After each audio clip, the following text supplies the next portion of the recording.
ঈদ স্পেশালে গরুর মাংস তৈরি করার জন্য প্রথমে আমি 1 কাপ তেল ও 2 কাপ পেঁয়াজ কুচি দিয়ে দিয়েছি। পেঁয়াজটা যখন একটু নরম হয়ে আসবে তখন আমি এখানে আস্ত গরম মশলা দিয়ে দিচ্ছি। 3 টেবিল চামচ দিয়েছি আদা রসুন বাটা, 2 চা চামচ মরিচের গুঁড়া, 1 চা চামচ হলুদের গুঁড়া, 1 চা চামচ ধনিয়া গুঁড়া, হাফ চা চামচ দিয়ে দিয়েছি গরম মশলা, আর এখানে আমি লবণ দিয়ে দিয়েছি ও 1 কাপ টমেটো পিউরি দিয়ে দিয়েছি।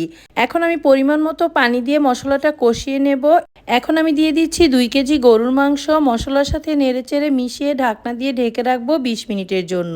20 মিনিট পর ঢাকনা খুলে এখানে আমি আলু দিয়ে দিচ্ছি। এখন আলুটা দিয়ে দিলে খুব ভালো সেদ্ধ হবে। এখন ঢাকনা দিয়ে আমি খুব ভালোভাবে আলু ও মাংস কষিয়ে নিচ্ছি। যখন কষানো হয়ে যাবে তখন আমি এখানে 1 চা চামচ জিরা গুঁড়া দিয়ে দিয়েছি। এখন আরও কিছুক্ষণ কষিয়ে এখানে ফুটনো গরম পানি দিয়ে দিয়েছি 3 কাপের মতো। এখন নেড়েচেড়ে মিশিয়ে ঢাকনা দিয়ে ঢেকে রাখছি মাংস ও আলু সিদ্ধ হওয়ার আগ পর্যন্ত। আমার মাংসটা প্রায় হয়ে এসেছে। সবশেষে আমি এখানে কাঁচামরিচ ও 1 টেবিল চামচ ঘি দিয়ে দিয়েছি। নেড়েচেড়ে মিশিয়ে আমি এখন নামিয়ে নেব স্পেশাল গরুর মাংস।